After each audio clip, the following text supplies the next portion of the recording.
উসমান রাদিয়াল্লাহু আনহু ধনী ছিলেন কিনা। তো নবীর কাছে গিয়ে বলছেন যে আমার ধন সম্পদ খুব বেশি বাড়ছে, ইয়া রাসূলুল্লাহ আপনি সম্পদ একটু কমানোর দোয়া করেন তো আমার জন্য। চিন্তা করা যায় মানুষ এমন দোয়া কেউ করবে এই যুগে? আচ্ছা, নবী সাল্লাল্লাহু আলাইহি ওয়াসাল্লাম বললেন তুমি উটের পিঠে গাধার পিঠে খাওয়া দাওয়া করো, ঠিক আছে, খাওয়া দাওয়া করো। তো তিনি খাওয়া দাওয়া করেন।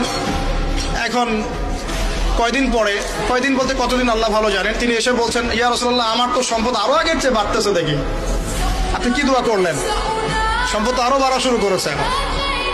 তখন তিনি বলছেন যে তুমি যখন খাও তখন তোমার হাত থেকে যদি খাবার পড়ে যায় তুমি কি করো? তিনি বলেছেন আমি আমার হাত থেকে খাবার যদি পড়ে যায়, একটা দানাও যদি পড়ে যায়, আমি উটের পিঠ থেকে নেমে সেই খাবারটাকে তুলে পরিষ্কার করে তারপর খাই।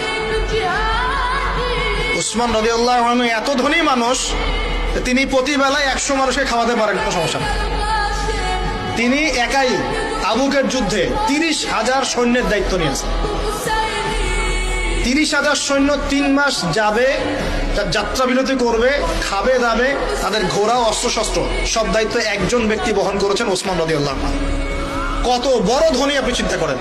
উনার মতো ধনী কোন পররাষ্ট্রমন্ত্রীও নাই পৃথিবীতে এখন, কোন বিশ্ব নেতাও নাই ওনার মতো ধনী এখন, কেউই নাই।